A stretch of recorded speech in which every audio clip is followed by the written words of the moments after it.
as I say, yeah. Could interview Ozzy for a little bit. He wasn't interview Ozzy. I mean, he's an exciting guy. He's a very exciting guy. He's a very exciting guy.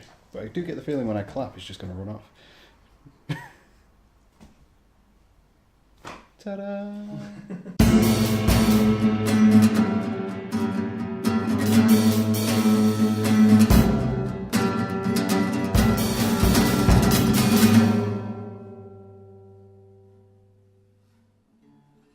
Welcome to Yelling at Concrete Podcast, man.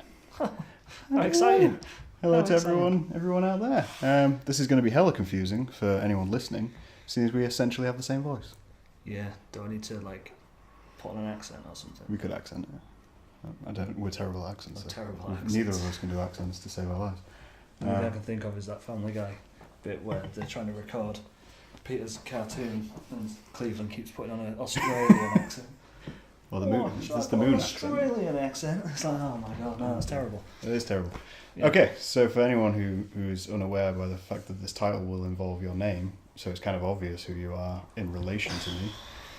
Yeah. Yeah, you're my brother. Mm-hmm. I don't have a job title for you, which is essentially what I give everyone else. Well, I'd say you're a graphic designer, but you're also a social media coordinator. Is that the word? Manager. Manager, yeah, so you're a social media manager, but you're also a graphic designer. manager. You're a marketing manager. Yeah, and a content creator. Exactly. I do a lot of things. Yeah. But all within bars, restaurants, nightclubs, hospitality as such. So, essentially, if you've been to a decent bar in Nottingham... Yeah, that's good. We'll plug that. You're in Nottingham. We can plug for the first 10 minutes or so. I don't need to plug. If you've been to one of the 7 locations that I do all the marketing and design and everything for in Nottingham, you'll probably see my work. Yes. Yeah, I'd say a decent bar. There's plenty of decent bars that I don't work for. Your hands stretch far and wide in the Nottingham yes, and realm. Formerly used to be where you live in Lincoln. Yep. Which is fun. Yeah. But it gets boring after a while. It does. Yeah. Because not a lot changes. Oh no, it changes. We discovered that today. We've literally just come back. This video probably won't go out this is for a Boxing couple Day, of weeks, but this is Boxing Day. Yeah. This is day after Christmas. We went back to Scunthorpe to visit the parents. And I've just driven you back to Nottingham with your dog. So that's another thing. You may hear dog shuffles, barks, /whines through this entire video. But he's just had a hella stressful car journey, so he's probably more... He had a hella stressful car journey. Well, it's stressful for all of us in the car, but he makes the stress. He does. It's his fault that we're car all journey stressed. was pretty chill. We had a bit of Rage Against the Machine on, Yeah. a bit disturbed, and we were fine. It was just, every so often you get claws in your neck, which...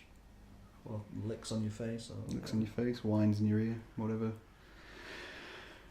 You know, what comes about it. So, the first question is kind of an easy one. How long have you known me, man? Well, you say it's easy, but I forget how old you are, so... Alright, so there's a test then. How long have you known me? I'd say 27 years. Well, you're wrong. Well, no, because it's past November, so it'll be 28 years. There you go. Yeah, So, there you go. yeah. Cool. 28 years. So I've known you 28 years, Yes. but you've known me... 28 years. Well, you say that, but you probably weren't conscious until you were 3 or 4. No, so I was like a coma baby. You realize, kids have cognitive, Yeah, but what's your earliest memory of me? Okay, so I have a memory where we're in the original house, our first house, with Mum and Dad, and do you remember that there was a white cushion, which used to be kind of like corduroy? It was a bit frayed at the sides, and we used to sit on it. Yeah, you remember that white cushion? Yeah, okay. Yeah. So there's a scene in my head As where... dumb as that sounds to anyone listening, it's a white cushion that's frayed up. No, it was the only one in the room that was white with tassels, and everything else was just black. And that cushion lasted forever. Yeah. We had it in the house for forever and ever. I don't know when Mum got rid of it, but it just disappeared. But essentially, I have this memory of someone dropping an egg, like a fried egg, onto that cushion. Okay. And you starting crying. I don't remember that. That's my earliest memory. After that, it is us on a pile of Lego in the living room. Yeah, on the big sheet. Yeah. Yeah. Because we collected a lot of Lego. You still do. You've still got masses of minifigs. Well, I've just done minifigures now. Yeah, you got minifigs. Novelty items like But, Minecraft ones or Wall-E. Yeah, we essentially had... Just still haven't built. You still haven't built Wall-E? It's... How long have you had that? 2 and a bit, yeah. It's just my 30th birthday, so it's nearly 2 years. You haven't built it? It's 3,000 pieces. Yeah? It's daunting. It's Lego though, it gives you the instruction. Yeah, I know, but I open it It's up. not like a puzzle. It's like a novel to put it together. There's like 3,000 pieces. It's honestly 2 days' work. I'm never buying you Lego. We'll get it done eventually. I could buy you the Death Star, but that's like 5,000 pieces. Yeah, I'm not doing that either. I hate Star Wars, so. Yeah, that's something we agree on. Back to my point. Yeah, because we used to play on that massive sheet of Lego. Because we've got 2 stacking stores worth of Lego. So my first memory of you Yeah, is the day we went to get you in the hospital. that's pretty early memory. Like, bringing Mum home from the hospital with you. Okay, what happened in that memory? Me and Dad went to the hospital. I've heard different sentimentalities of it. As I remember, I'd been at our auntie's Yes, in the morning. yes. Or it might have been Nan's. Can't remember. I've heard Nans. It could have been Nan's. It could have been Auntie's. Yeah. I can't remember. So Dad came and picked me up. Then we went to the hospital. Walked into the ward. Mum was on the bed on the far right hand side of the long ward room.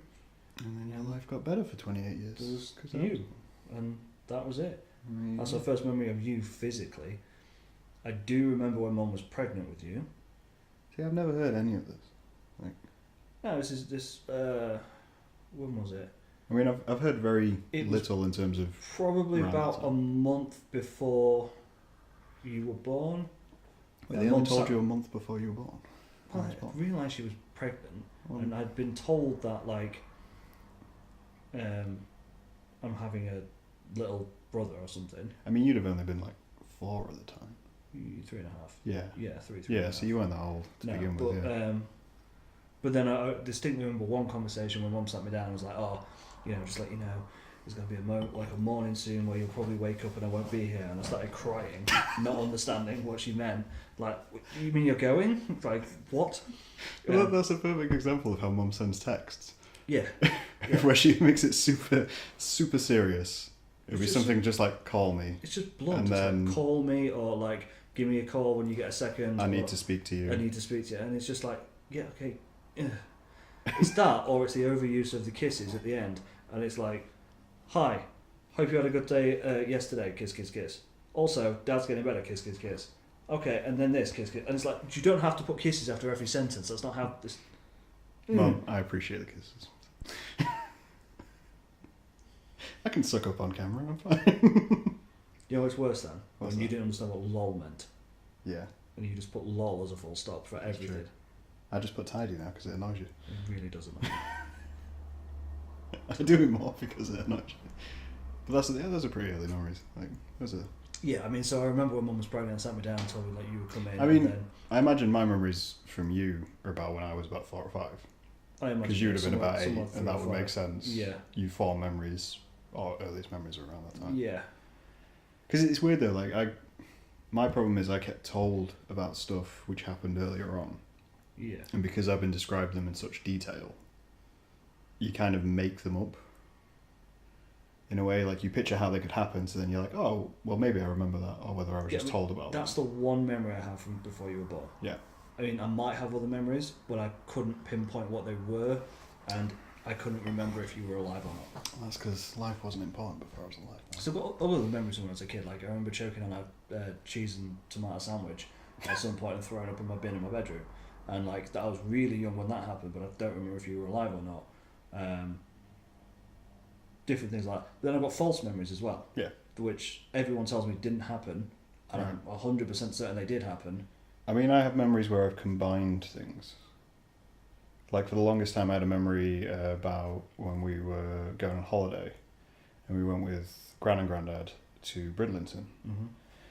And I remember walking down, like, the slip section at Bridlington. There's a car park, and there's, like, a low bit which loads down to the front. You could say so. And I remember walking down that, and then combining it with another holiday we had, which took place in Derbyshire, where we got some ice pops.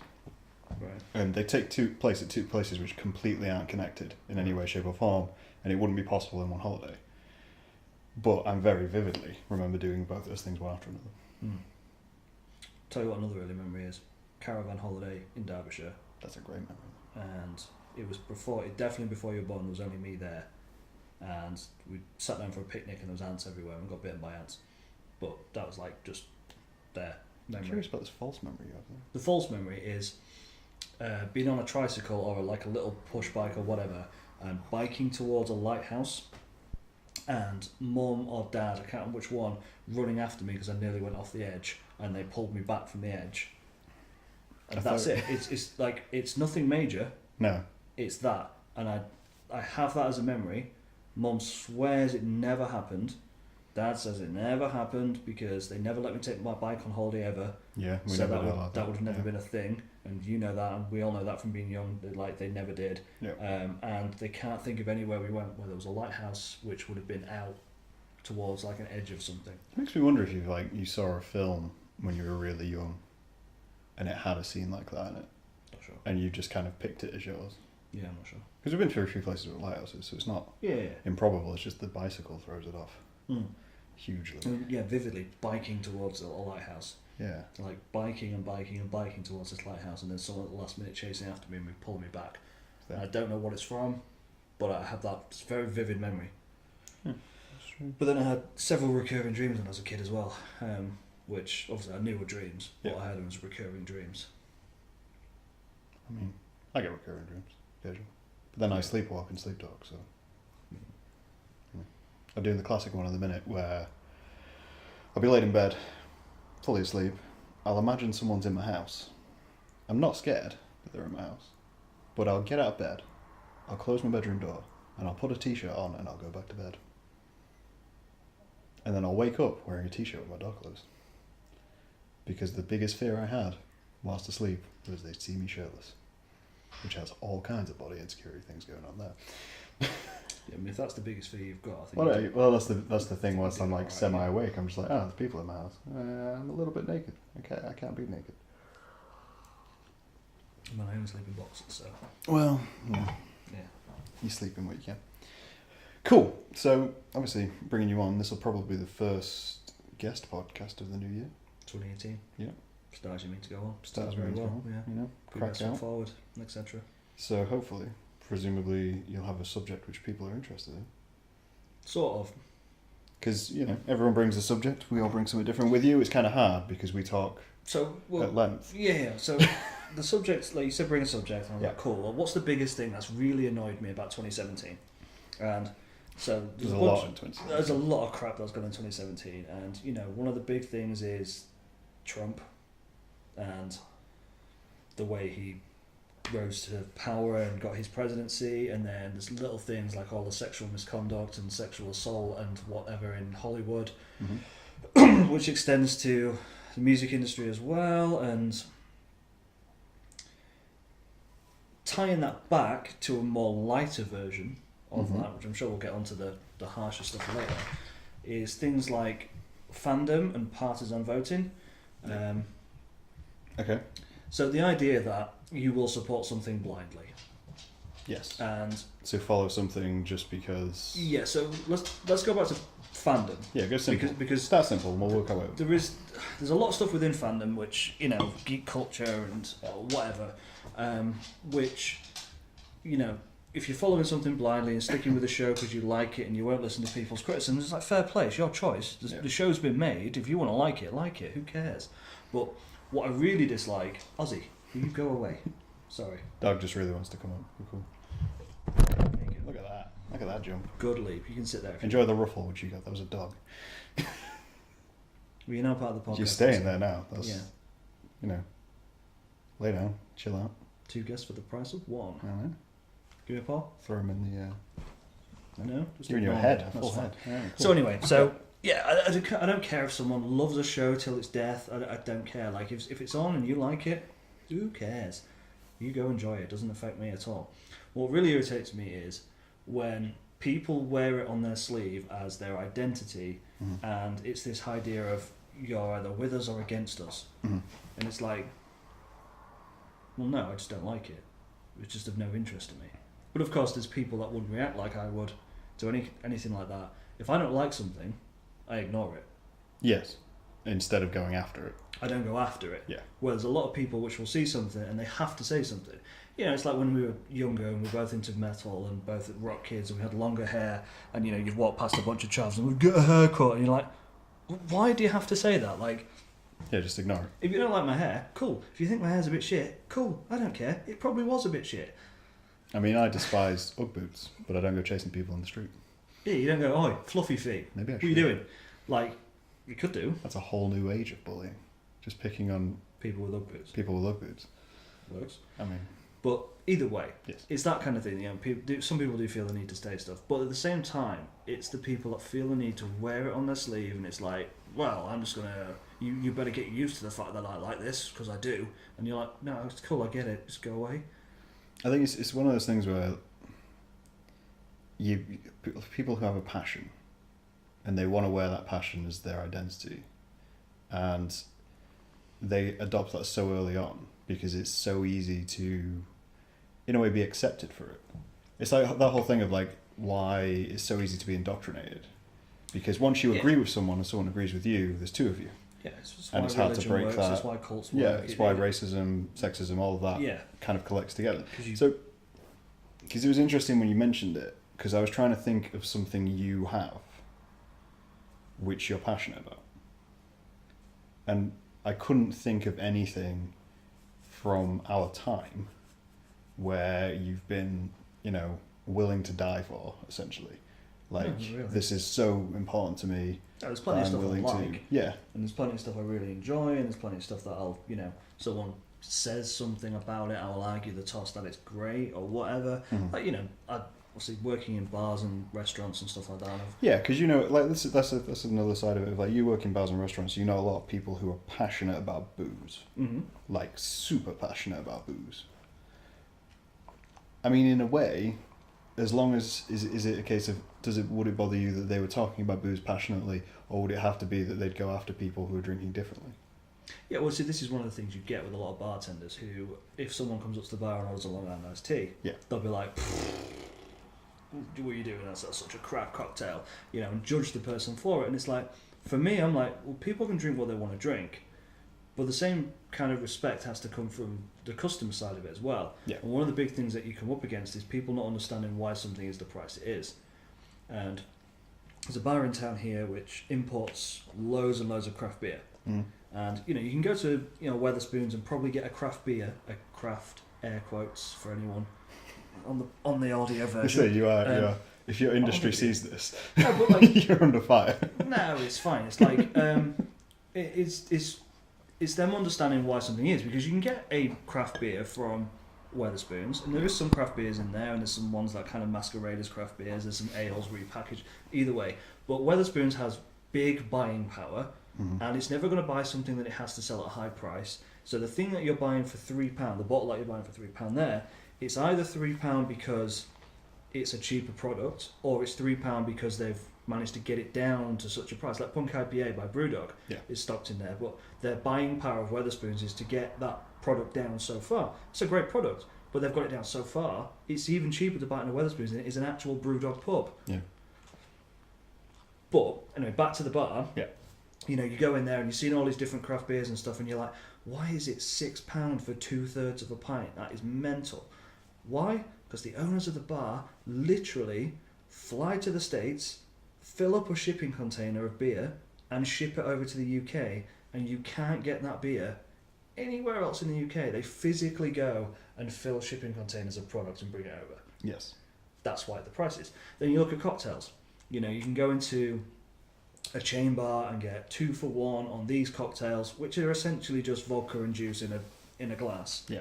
And that's why it's so much cheaper. And then you can go into some of the bars that I've taken you to, or some of the bars that I frequent, and, you know, they've used a centrifuge to separate strawberries out to get a perfect strawberry juice, and it's taken 5 hours to do. And then they make their own syrups, and they make their own apple juice, and they make their own this, and then the spirit they're using is a £25 bottle rather than a £12 bottle.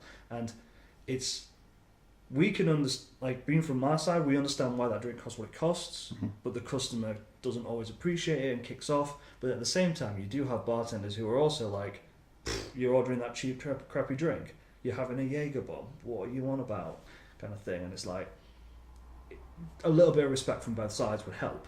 Yeah, I do find it's kind of interesting in a way, like, because I know you well, and how you react to things. You say that. I know how you react to things. You as you do, you get on a ramble about something. Yeah, you ramble quite a lot. We both ramble quite a lot. So it's that interesting balance of like you ramble quite a lot, but only when you're invited to ramble, and that's essentially. Yeah. But do you think that's down to a personality difference? Potentially. Because we're both quite 2 seconds. introverted. Yeah. So just warming the room up. It's a radiator sound. Yeah, we're both quite introverted people. Sorry, just moving the radiator closer. So, do you think people who take on something as a fandom and then they wear it as their badge, their shield? But then a lot of them tend to be introverted until they get that little thing which can make them extroverted. Well, here's my example of a fandom that I'm not going to attack this fandom because there is a large, passionate group of people on the internet who make themselves known about this fandom. And I don't want to go viral for the wrong reason. It's already happened to me once. I mean, I've done a feminism podcast, so... Yeah, and to be fair, I've been publicly shamed on the internet. You have, yes. At least twice. You've almost met meme quality. Not meme quality. Next time it happens, I'll turn you into a meme. I was just shouting at some posh kids. I know. So it's fine. But so, bronies. Right, okay. And if anyone doesn't know what bronies are, it's male, adults-ish, so essentially kind of 14 to 16 upwards, fans of the cartoon My Little Pony. Not the original, the remake with, I can't remember who does it, there's a particular woman that does it, who's made it. It's like her vision for My Little Pony. I feel like that explanation is only for people who are over a certain age, unless you are a brony. Potentially. Yeah. But what you find a lot with that fandom is they feel the need to defend their decision to like the show. Yes. And obviously people think it's a bit weird sometimes, so they attack it. Now, I don't care if you like the show. Mm-hmm. I've watched some clips of the show. It looks perfectly fine. You know, I enjoy random cartoons. I still watch Steven Universe, like Family Guy, Simpsons, Rick and Morty. You know, I'm not one of those people that thinks cartoons are for kids, and even stuff like Steven Universe and a lot of the kind of like Adult Swim and that kind of stuff is probably more kids than it is adult. Yeah, Steven Universe is aimed at a younger audience. Yeah, 100% a younger audience. There's that, what the hell's it called? The one with the one that's got like the real life backgrounds but the animated characters on top. Oh yeah, crap, can't remember the name. I know the one you're on about. Yeah, it'll come to me, but yeah. It's like the Something Show. Wait, the regular show? Could be the regular show. That's not. That's like mid-range. Okay. Are you on about like photographic backgrounds? Yeah, but like photographic backgrounds. It's got like a fish in it. Could do. I can't remember. I've only seen bits of it. But there's stuff like that, which is hilarious. These Bears, or whatever it's called, something similar. Bears. It's not Bears, but it's like these Bear. I can't remember. Yeah, I've seen bits of those. Yeah. And you know, stuff essentially like Nickelodeon fodder as well. Like well, this is Cartoon Network. Mainly Adult Swim, Cartoon Network kind of stuff. And I still watch Dexter's Lab or Cow and Chicken now. But either way, there's no issue with the show, right? There's no drama with the show, and it's the kind of like obviously some people are going to react with heavy vitriol towards the idea that someone like such a feminine thing, like I mean, it's not even, it's ponies. Who cares? Like, and I know we obviously used to have this divide of, well, this is a boys thing, this is a girls thing, but it doesn't matter. And a bunch of people attack it. Yeah. And then what that does from the fandom side of it is they feel they need to over defend it. And it's the guy that's like every t-shirt he has is a My Little Pony t-shirt. Mm-hmm. He knows the theme song off by heart and sings it when he goes to BronyCons. You know, it's he's got bumper stickers on the back of his car. You know, it's like I'm a brony, and just like hammering it home that it's there. And it's like, okay, we really need to do that. And then again, back when we were kids and we were like into rock music and stuff like that. Yep, we were on everything. There was always the guy that was so into metal. Everything's metal. Everything, like, you know, he cuts his wrist because it's metal. It's like, what? I think a lot of this stuff though, as much as it's kind of frustrating or annoying in a way, I think a lot of it comes from especially with bronyism, to use it as the forefront example, because that's kind of grown out of a certain generation. Like you had bits of it before, but that's a peak example of something which has kind of come in, and most people know what a brony is because of the attention it's received and all that kind of thing. Mm-hmm. So it's this whole generation of people who, in a way, was so desperate to have something to defend. I don't think it's a generation of people. I think it's a group of people who want something to defend. Even since I think a lot of people need something to defend. Yeah, and I think it's the same with angry white dudes who just be racist. And it's like, well, you feel like you're attacked because you want something to defend and you want some sort of identity. Yeah, because it leads them into an identity, and I think that's where kind of like it stems from. Yeah, but I think that's not something you can actually, because in a way, if you were to think of trying to like solve it as like a fandom thing, I don't think you could, because I think we naturally search for it. I mean, even like me, I'm black and white pretentious hipster, adopted it, tattoos, alcohol, cat. We search for it. Obviously, we're way more relaxed than bronies, but that's just being us. Yeah, I do think it's part of human nature, and then to move on from that kind of like lighter side of it, you get a lot of it with these different fandoms, and they will defend it to the death, and you're like, cool, whatever. But it's that idea that you have to be part of it, or you're against it. Yeah. If you don't throw yourself into it fully, you're against it. I guess with that is kind of because they're so used to being attacked. They don't like the idea that maybe someone would be just indifferent to it. Well, it's like Star Wars. Star Wars has just obviously come out, taken the world by mixed opinions.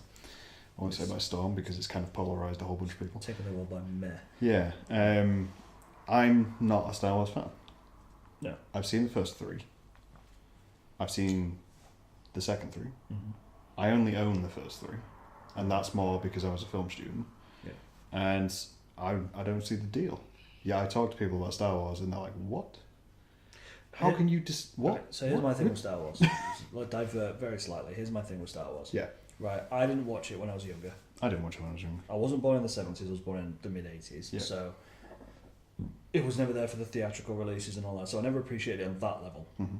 So I understand a lot of older people being obsessed with it, because for them it was probably the pinnacle of a lot of things in the 70s, especially if you were a teenager in the 70s. That was probably one of the best films you've ever seen in terms of visuals and that. Because it came out and just blew, and then changed the game. You get into the kind of like the fandom of it, and you get into the kind of world, and you get interested in the universe, which is so expansive and has all this stuff going on. You're like, cool, no problem. Yep. I get that. I do get that. But I never saw it like that. And the first time I ever saw Star Wars was when I was like 12 or 13. I hadn't seen it before that. And at that point, I thought it looked bad. Yeah. I thought visually it looked bad. So I didn't pay much attention to the story, because visually it didn't look good to me. Mm-hmm. So either way, never got around to it. Again, gave up. Then I got dragged to the cinema when I was like 17 to watch Attack of the Clones. Yeah. Which, everyone will probably agree is the worst Star Wars film. Yes.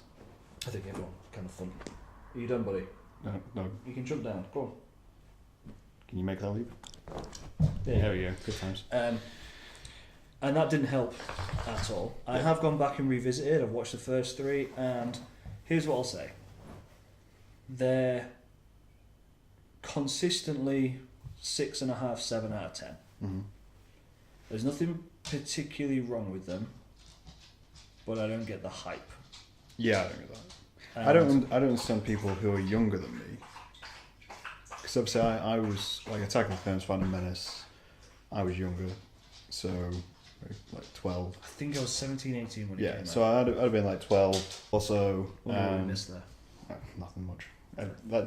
If you watch the podcast, there's like gaps all the time. But yeah, essentially, I'd been about 12 or so. So I was at the right age to appreciate it. Yeah. As like a young kid to go see Phantom Menace and be like, that's amazing, Star Wars, blah, blah, blah, blah. But there's kids who are younger than me who haven't had that, yet still fully embrace it as like their thing. And I don't get it. Well, I think those 3 probably appeal to kids a lot more. But then it's just that thing of kind of picking it up and then just die-harding it in a way. It's like prior to the Star Wars release, the amount of people who said you have to see Star Wars when you have to see Star Wars. Yeah. Or right now, whereas have you seen Star Wars? I was like, no, I'm not going to go see Star Wars because I literally don't care. It's like, how can you not care? It's sci-fi. You like dystopian sci-fi. It's like it doesn't matter.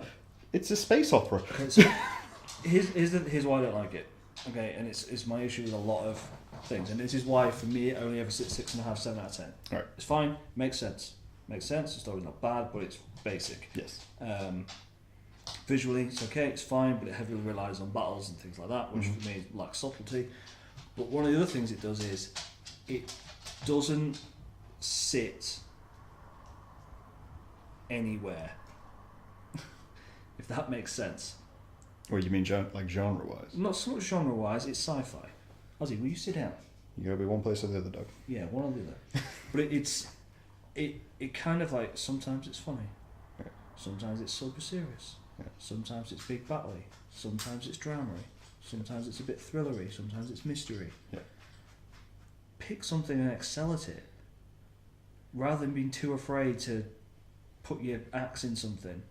Just pick something and go with it. I think, to me, Star Wars suffers the same thing, to get kind of to the point of like pretension and pushing an idea just because it needs to be.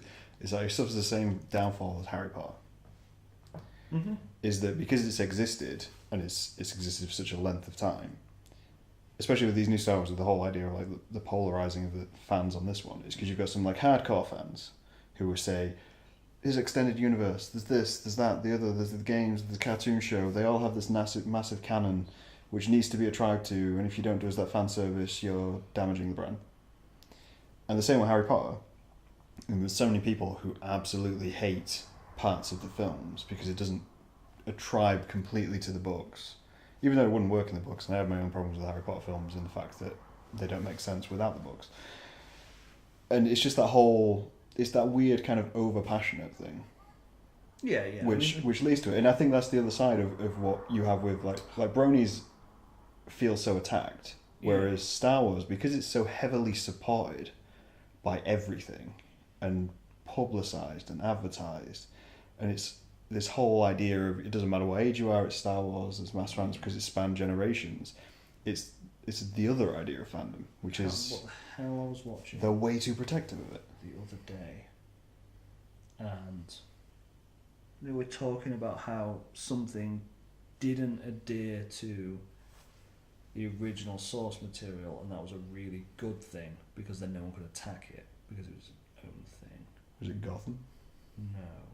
Gotham's great. The hell was it? Oh, Zelda. All right. So, do you remember the Mario show Vaguely. that used to be on like Saturday mornings or something? Real vaguely. I remember seeing clips from it. Well, it used to have the Mario cartoon on it, Yeah. but it also used to have live action Mario and Luigi I don't remember that. as like an intro. And Okay. they had you had like a little bit of Mario and Luigi, and then you had the Mario cartoon, and they always like introduce it. No, At the end of the episode, you had like do the Mario dance. I remember that. Mario on the credit scroll, and he's there dancing. Yeah. Either way, what they do on that show is occasionally they have a Zelda episode instead. Okay. So there's only like 12 episodes of the Zelda thing, and there's probably not much more of the Mario one. But occasionally, once a week, it'd be Zelda instead of thing. Yes. But they were saying the great thing that it did was it took enough of the universe, and I might be getting this completely wrong. I might Do not quote us on this. Yeah, I might be getting, but they said it like their opinion was it took enough of the universe to be authentic, but took enough liberties to not have to hit every point. Yeah. So it referenced everything. But It referenced everything, but it didn't always have to hit every point. And that's essentially yeah. It's just like weird, different fan bases, and like as you say, this leads into other things past fandom. Well, when, yeah, when you have things. this is it. I think it is human nature to do this. Yeah. You know, you look at, and then it goes, let's go Trump. You look at the Republican Party who will vote with him on anything, and the Republican Party typically, and the Democrats, both do it where they vote with their party all the time. You know, and there's bills that were introduced by Obama that the Republicans heavily voted against, and then the same bill is introduced by the Republicans and they vote for it. And it's like, how's that helping anyone? I mean, that's been interesting though, because it's like to take that to obviously home country, as in Brexit and all that. So obviously we had the election and whatnot, and in a way that whole balance at the moment in the UK is severely upset because you've got, or at least in terms of the media's eyes, it's like a cataclysm that we're not following that route of you vote with your party, because there's a whole thing of like the whole like Brexit end vote and stuff like that, and a lot of the Conservative Party voting against what May has put forward, or changing their minds, even though that's their job to take information and change their minds based on information for the best interest of the people. Which is what they should be doing, should be doing all along. Yet you look in any kind of mass media newspaper and it's betrayal, it's disrespect. And you're thinking, well, since when's democracy or anything been about respect? But it's not, and that's the Trump issue, isn't Yeah. it? He's like demanding respect from people and demanding loyalty. It's like I'm president. It's like, yeah, but you earn that. That's not how You can be given the title, but you can't. Yeah. Yeah. You people should vote for what the best interest of something is. Yes. I mean, I don't think we have it as bad in the UK. There is obviously There's a mix in the UK. But then the whole thing with the UK is family traditionalism of voting, which really pisses me off. It's the same in the States, isn't it? Yeah. My dad's always voted Republican, so I'm voting for him. My mum always voted Conservative. My family's Conservative, so I vote Conservative. It's like, you get that, and then it's... you get a lot of that anyway. Yeah. You know, it goes back to the idea that, you know, one of the big things I have when we talk about like religion with anyone, I'll always point out that even though I would describe myself as agnostic, because I don't think anyone knows. I think no one can be anything other than agnostic, because no one's died and then come back and written an essay on it. Yeah. Like, I mean, I classify myself as atheist, but yeah. Yeah, but I would probably say you're agnostic. Because you would describe me as agnostic, yeah. I would describe pretty much anyone as agnostic, because you just don't know. No. You don't know, and you can make the most educated guess in the world, and you can have all the information, but until you've been there, see, you don't know. It's interesting with the whole agnostic atheist thing, because I think it comes down to how you define it, in a way. But to me, atheism is, I don't believe in a God, because one, I don't want there to be a God, so that's like a personal thing. And then the second thing is, because I can see no proof, to me there is none. So I start off with the blank, it's blank, until it's proven. To me, agnosticism is when you have, blank, I don't believe it till it's proven, but I kind of want that. No, I like the idea of that, and that's why I class myself as an atheist, because it's like, well... Yeah, I mean, I used to be able to call myself an atheist. I used to call myself an atheist for the same reasons. Yeah. But I call myself agnostic now because for me, being agnostic is just having no clue, seeing no proof for or against, so just going, cool, I'll take what comes. Yeah. It's not a wish for, it's not a wish for against, it just is. In a way, like religion, in terms of like different things which kind of get pushed into this whole category, the same with like Trump and all that kind of stuff. It's the one thing where I think if it comes from family, it's still heavily questioned. Because I mean, so many people have come from strong Christian families. Yeah. And that forced them to question it. Yeah, I mean, I think there's that. And I think with politics, a lot of it, they don't want to question it, because like, it's politics, it takes a lot to understand. But for me, that's religion, it's just... No, I need to stop and think about this. Yeah, but that's not questioning and looking for an alternative. That's questioning and rejecting. We're not always rejecting. Some of them get into it. Of course they do. Yeah.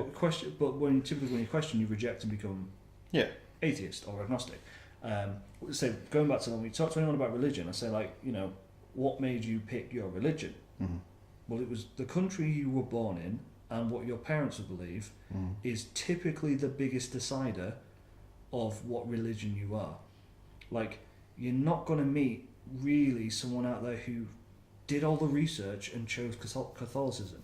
Chances are they were born into a Catholic family in either a predominantly Catholic country or a Catholic community within a Christian country. Yes.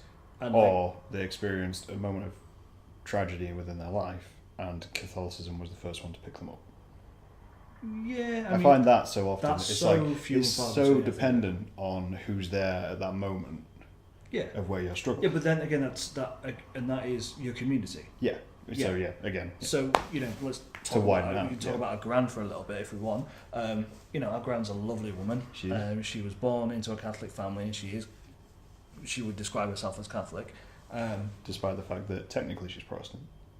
Technically, yeah, but she would say she's Catholic. But either way, she was never a particularly religious person throughout our lives.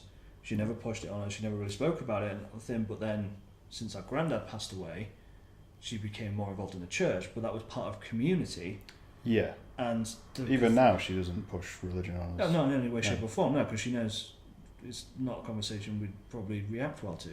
But well, even then, I mean, I think she's very aware of our views on religion. So it's something like she's like, in her mind, she's settled on what happens, or to some extent. Yeah, but I think so she just accepts that the community aspect of it is the more comforting aspect of it, less than the Catholicism. But if that was a Protestant church or Church of England church or a Seventh Day Adventist or whatever, she might have fallen into that a little bit more. Yeah. But either way, it is that partisan thing, and it's that kind of, well, I've chose this, or it's like, this is this, so I'm defending it to the hilt. Yes. To the hilt. It's things like, you get a lot of celebrities when all these sexual assault allegations come out against different people. Well, I've never been touched by him, so... Yeah. So it can't happen. So it can't happen? Well, clearly it can. Because it does. Yeah. On a regular basis. I mean, one of the things that's been in like the community of friends that I've been with recently, which has annoyed me a little bit, is I'm friends with a lot of people who are very outspoken about different things, and I would say 99% of my friends are very left wing. Yeah. I'd say that's fair with your group of friends. Most of them are only are feminists. Yep. No one's got a racist bone in their body. Like, we're all very left wing, we want the best for everyone, and that's what we want. But, when something comes out about Kevin Spacey or Harvey Weinstein, and these accusations are made, and all this kind of stuff is coming to light, or in any way, shape, or form, hide from that 70s show recently. Oh, really? And a few people have come forward against him, and again, just these are things I've been reading. They'll very quickly vilify these people. All right. Very quickly vilify, and that's fine. And they believe in the victims, and that's cool. And there's a large selection of these people that have made these accusations. So there's not a great deal of smoke without fire here. Yeah. But they're very quick to jump on sharing articles, very quick to passing comment. But there's been quite a few accusations come out against bands recently. Yeah. And some bands that we really, really like. Yeah.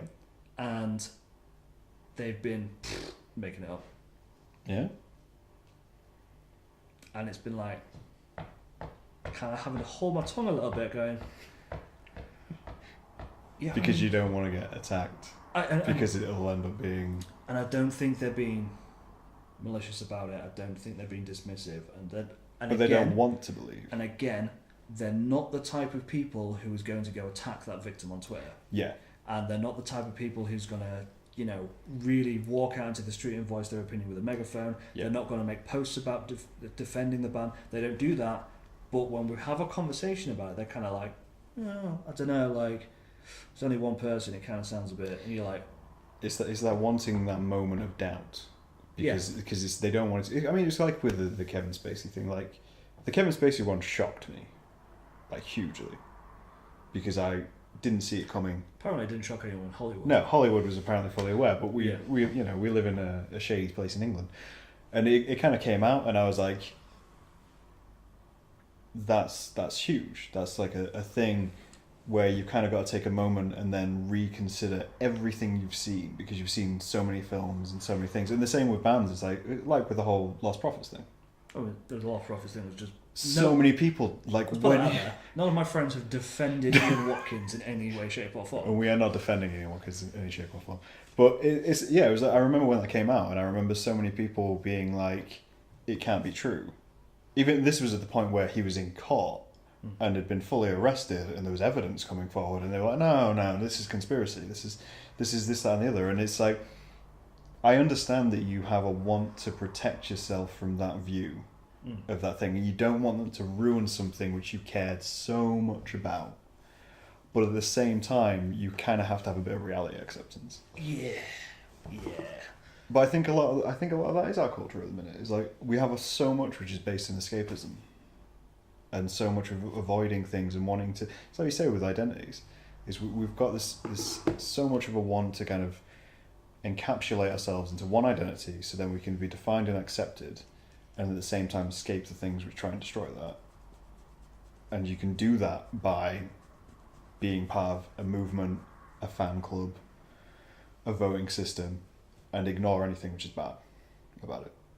Yeah. And that's essentially the problem with the Hollywood thing, is that there's so many sexual allegations coming out right now, and for so long they're wanting to ignore it because Hollywood makes the movies. I just want to ignore it. I think it is more of a case of you're told to ignore it, and there will be large consequences. Well, it's that consequences thing, isn't it? Yeah. It's like if you can ignore it, then you don't have to deal with the consequences. I mean, look at how many people, like, you've seen all the stuff like Terry Crews. Yeah, that's good. Makes it interesting. And he's now coming out saying he's been targeted. Yeah. People are following him. He thinks his phone's been tapped. I thought his kid's PC was hacked. Yeah, and it's like the power that someone could leverage over you if you do come out and you say something. See, then in a way it's a contrast to the way we are, like we were saying earlier, of like we have things which we hate, and we have things which we disagree with, and we ignore them until we're asked about them. Yeah. So, on the other side of that, you have like this whole thing where people are ignoring things because they don't want the consequences of it. Yeah. And it's this weird kind of like picking your battles in a way. Yeah, but because like we wouldn't. I don't think either one of us would stand by and let something which we felt was wrong happen. No, because we're not that kind of people. The battles people. we're picking on a day-to-day basis is whether to have a 25-minute conversation with someone about why that band's terrible, or why we don't like Star Wars. Yes. It's not the systematic. It's recognizing the difference between something which is unimportant. Yeah, it's not and something which is heavily important. It's not the systematic, institutionalized destruction of a bunch of people's youth. Yes. Or destroying of someone. Yeah, it's not the same thing. No. But I mean, that's less about the kind of like partisan thing, and that's more about just the way the world is. Yeah. And people being horrible. But yeah, it's that kind of you're with us or against us. It's like, no. Do you think there's a way to combat that? I think people need to realise you can care about two things at once. Yeah, but how do you... I mean, this is the thing. Like, that's something we understand, or at least we think we understand. So we have in our minds that you can like two things at once. So we're happy with that. We don't have the partisan thing. How do you explain that in such a way to a person who generally thinks they're being attacked anyway, without being attacked? How do you get that message through? I don't know. And that's the problem. It's like the whole essentially the whole hippie thing of like. Some people like being victims. Yeah, if someone's going to be because sat it gives there, them an identity. Yeah.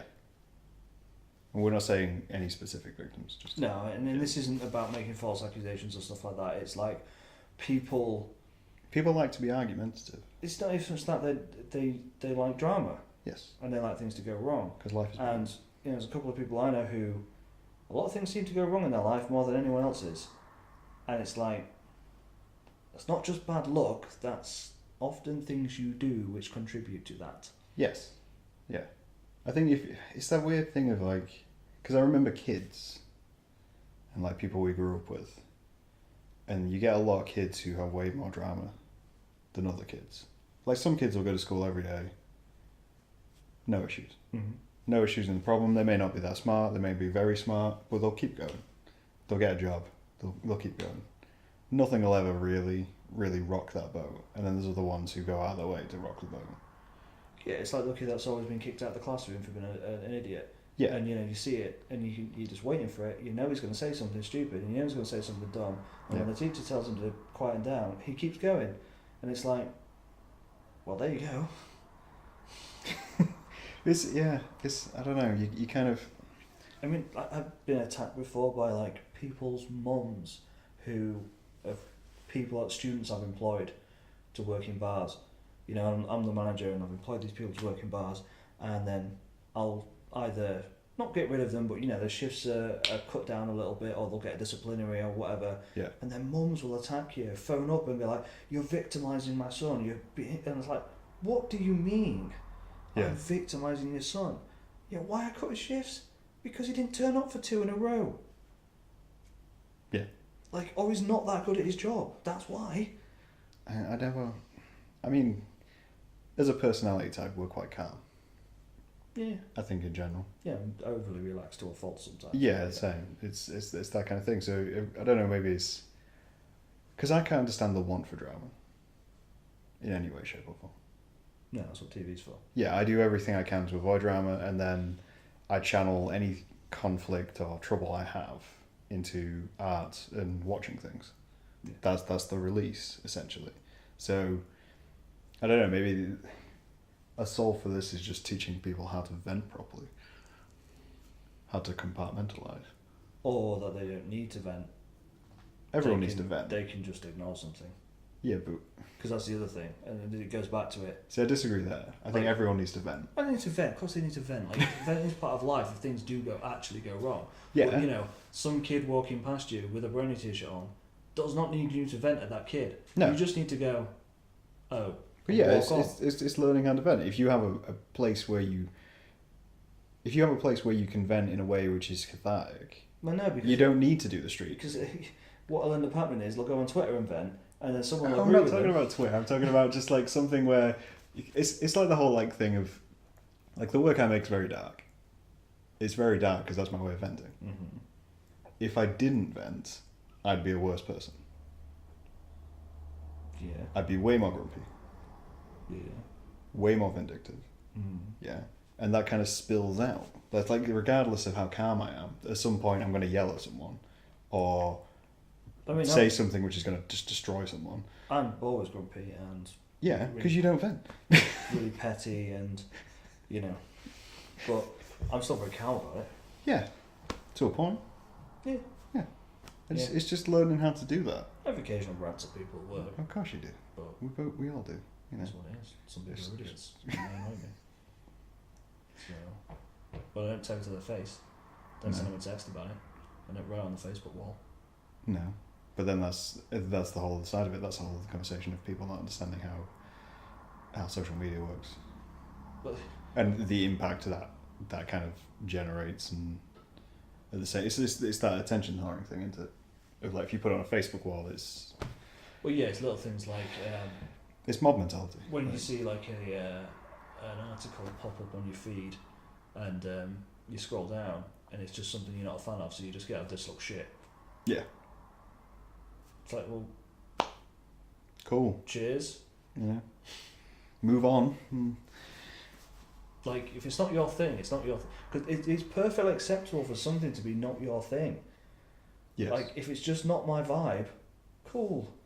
Like, but again, I'm not the kind of person that's going to go out of the way to disparage something because it's not my vibe. I just ignore it. But then at the same time, just because it is not my vibe doesn't mean I hate it and think less of you for liking it.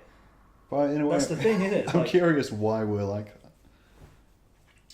To me, because like, that's the thing. Like, as much as annoying as like Partisan is, and all of this is, I don't get why we're like we are comparative to the people. I don't know what makes a person like that, and that's where I'm looking for a solution. Anyway. I think we came from a very small town. We did come from a small town. I was going to glass of water. Okay.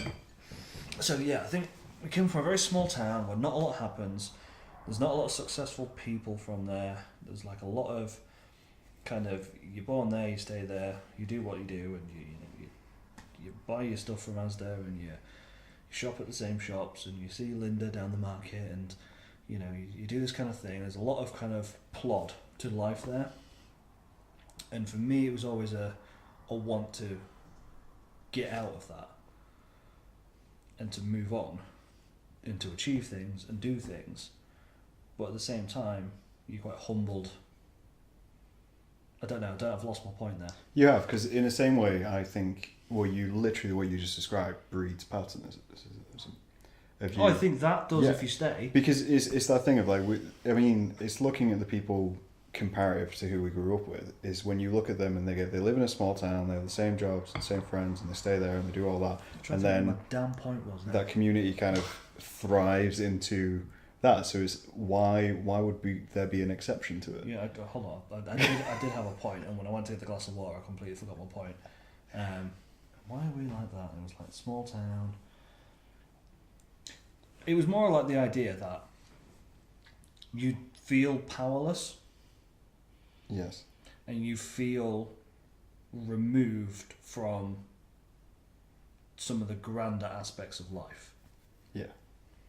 You know, there's no one really around you with fancy cars. There's no one really around you with fancy houses. There's no one really around you that's achieving things. So, it's, yeah. Again, I get what you're trying to say. Yeah. Essentially, you're saying because you can, not to put words in your mouth, because you can see the larger sides of life, the more explored sides of life, and you can see the same side of life around you, and you can see the patterns which everyone's falling into, part of you goes, I need to, one, come to terms with what's around me, but two, I need to go explore that. Yeah. And the only way to explore that is by just being okay with what's here.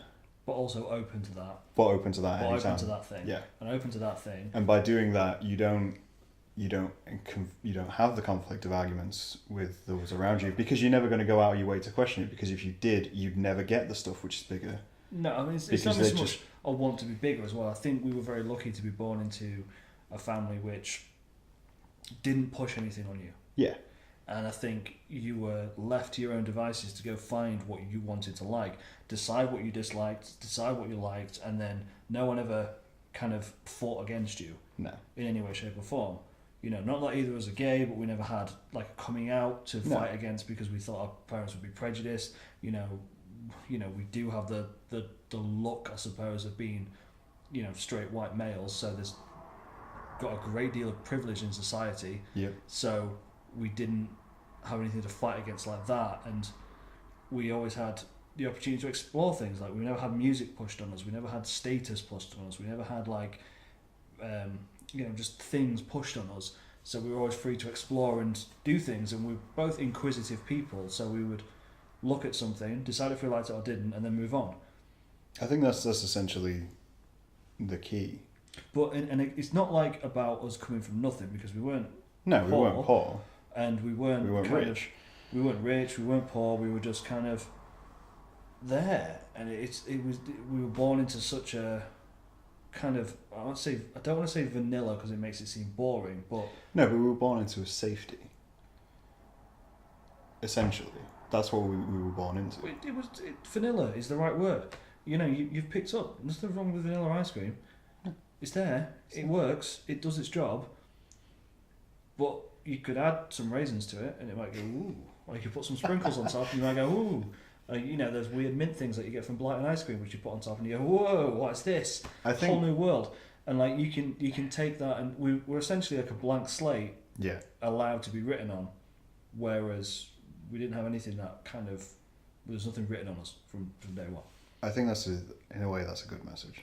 It's a good message for anyone kind of who has kids and they worry about it, or they kind of, even if they have kids, if you allow them that freedom and allow them that time to explore, regardless of what you do. Raising kids, like, you just let them explore what. Like that's how it would do about it. Because then by the time they become adults, they're good at decision making.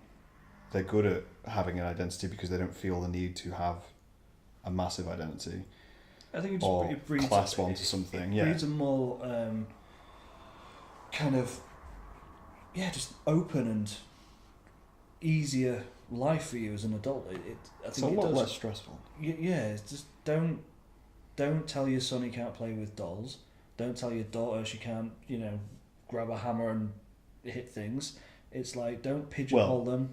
Don't hit animals or people. We don't want a Maggie situation. But don't pigeonhole them. Don't let them pick out their own clothes. Like, let them. It's essentially boils down to let them make their mistakes. Yeah, let them make their own mistakes and let them learn from it, and that's what. Keep them safe, but let them make their own mistakes. That's pretty much what we did, and I think that's probably why we are like we are. We were allowed to make our own mistakes, and then we were allowed to decide why those mistakes were mistakes, or if they were a mistake in the first place. And we'll continue to make those mistakes. Yeah, as we do daily. I mean, this is it. Like, Mum generally thinks most of my tattoos are mistakes, but I mean, there's a few which I disagree with, but apart from that, But again, I have tattoos. But that's a good message. I think that's a good point to end on. Yeah, I think to bottle it down Yeah. is just be more open to things. Don't do things because you think you should be doing them. And learn to let things go. And learn to let things go and not care about things. You don't need to fight everything. No, and no one cause is more important than another. Yeah. Simply because you think it is. Put your effort into fighting things which are more important than fighting for your favourite book. It's not even that. It's like, one of the things that really does annoy me on social media, and you see it quite a lot, is that, you know, someone will start talking about something, like raising money for something local. Yeah. And then someone will go, can't believe you're talking about this, kids are dying in Syria.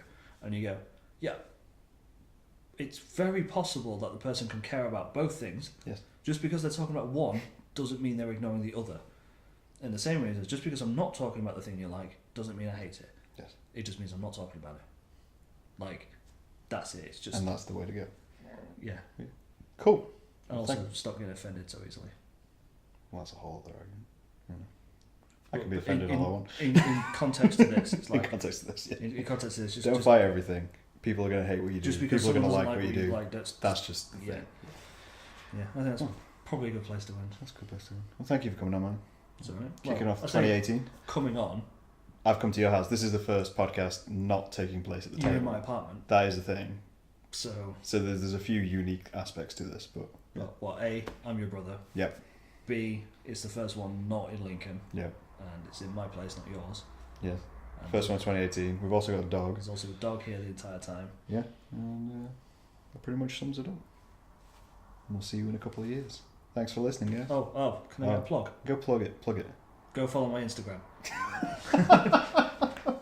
Graham will put a link down below.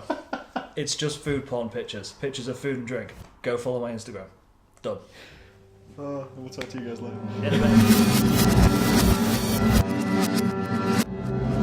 bit.